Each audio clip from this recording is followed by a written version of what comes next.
Do you currently perform on them?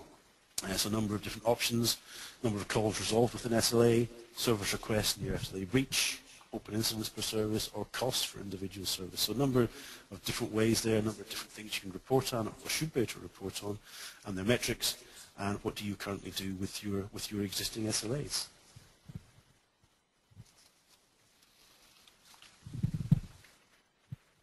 So in summary, we've got some tips here, 7 simple tips for successful SLAs.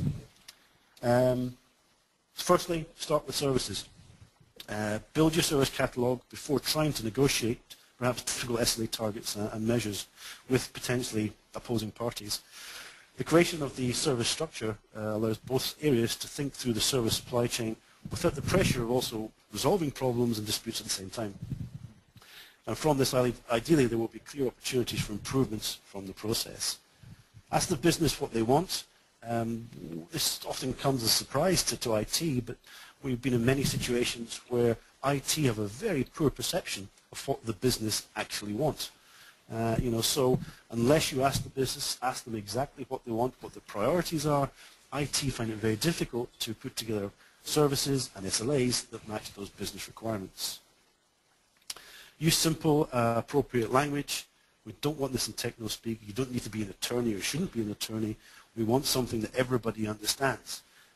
People have to understand it, or else we're going to be misunderstandings and confusion when it comes to service and the delivery of those services. Keep them realistic and achievable. Sometimes they can get too bogged down in detail. Sometimes the IT guys want everything 100% tied down, but you can't plan for every eventuality. That's just not possible. So it's a kind of balancing act between getting something agreed, but also not being too bland or predictable. They are targets, as we said, SLAs. They're not contracts, so you don't have to tie absolutely everything down. As you work through and you understand how these things are working, you can refine and go back to them. But initially, you don't necessarily have to have everything particularly tied down. We need to measure them, so we really have to think about only identifying and creating SLAs that we are capable of measuring in some way. If we can't do that, then we can't really provide meaningful reporting information for the continuous service improvement program or service review meetings, and we can start to lose credibility with the business because we're unable to give them the metrics to back up what we've actually been saying. Keep them short and concise. It's the same, not just for SLAs, it's pretty much the same for all documentation. If you hand somebody a 20-page, 30, 40-page document, the chances are they're not going to read it. Keep it simple, keep it short, keep it concise, and then people will hopefully spend the time to read them. And finally, keep smiling. Running SLA projects doesn't always make you very popular. The key point really is that for SLA delivery, the role requires someone who's a good communicator, is diplomatic, has project management skills, is able to communicate well with people, explain ideas, probably has a good understanding of the business and some understanding of the IT capabilities, and needs a very thick skin.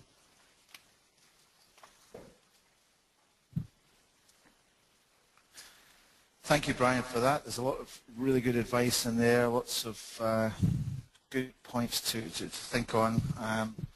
Just looking at the results that we've had back in terms of our polling questions, to what extent is the organisation aware of SLAs? That one, the majority of you, the highest percentage, 43%, was limited individual knowledge. 33% of you were saying initial training in SLM. So there's 70-odd% of you, 75% of you saying not a great deal. How well defined is your SLA process? Almost half of you said neither defined nor documented. Although 25% of you were saying clearly defined and documented but not reviewed. So only a small percentage of you have actually got this to the stage where it's been implemented and defined and documented and also then actually reviewed and discussed. Fairly even split on the third and fourth questions. What stage of developing a new service are your SLAs determined? Majority of you there actually were saying after the service defined but before published. But still a good 40-odd% saying during scoping of the new service, which is good. We should be thinking about the SLA as early as possible in a new service. Do you link KPIs to services and SLAs? Again, almost exactly 50-50 split. So half of you do link your individual's performance to the SLAs, but half of you don't, and that's obviously a concern. I think it should be that your individual IT staff very much are targeted and thinking about what they do in relation to what the SLAs are, the services are. Interesting one, the last one on reporting and metrics.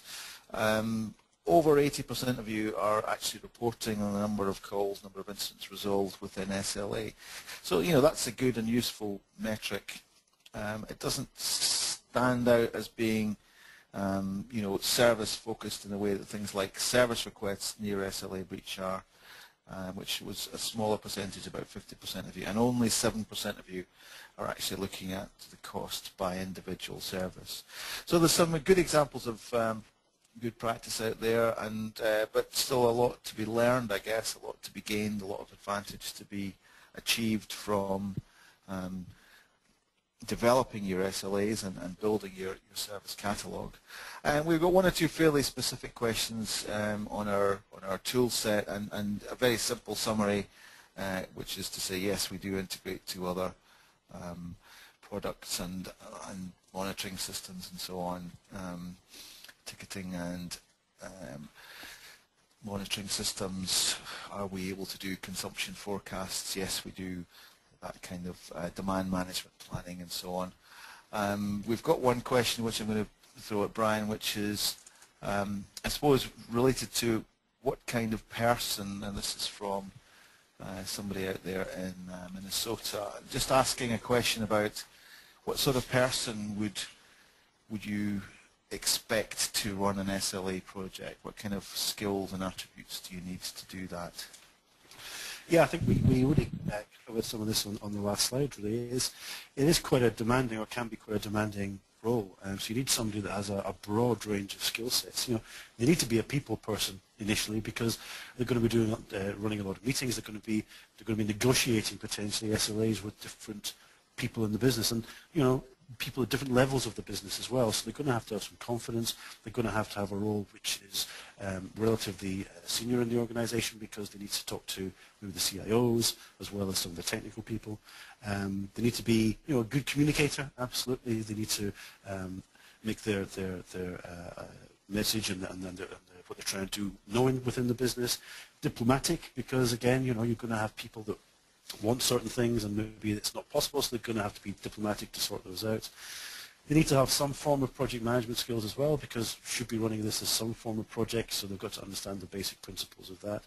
I think, you know, a lot of it comes back to this thing that they've got to have an understanding of the business, because they need to have a reasonable understanding of what the business is trying to achieve, but also have some understanding of IT and its capabilities as well. So we're looking at someone that's broad-ranged, good with people, good communicator, can run projects, and as I said earlier, needs a bit of a thick skin sometimes, because they may not be particularly popular within certain parts of the organization. Okay, thank you. And I think that's really essential, because a lot of the issues around about this tend to be about having the right people doing it. So I think we've said you need to get the right people involved, then you've got a good chance of making it work.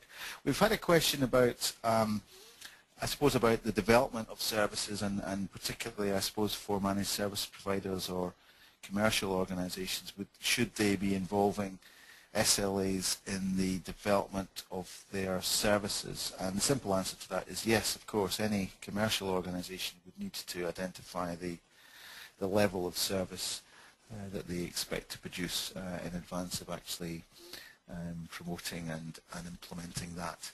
One final question, I suppose, that we can both answer quickly, which is about, I suppose, one or two of you have asked in different ways, which is really about how long does it take to do this. Let's say, Brian, if you were looking at implementing one service in a sort of average size organization, if you're implementing a telephony SLA, how long do you think it would take to pull that together, and what are the things that determine the time scale to do that? I think you can break the time scale down into two main parts really. One part, which is the easier part really, is probably getting the information into the product or the tool that you're actually using. The longer part really is the first part, which is the thinking time, if you like, the part where you start to sit down and think about what you're trying to do, start talking to people to gather the information about the services and what they need and when they need it, and then the negotiation phase where we start to pull together the information and document it and start to get those SLAs actually in place. But really the duration of that can be relatively short. You shouldn't really underestimate the thinking time. But if it's one service in a reasonable size organization and there are no real major blocks to this, then we will be talking weeks rather than months to actually start get this implemented. So 4, 6, 8 weeks, that type of thing from start to finish shouldn't be unachievable.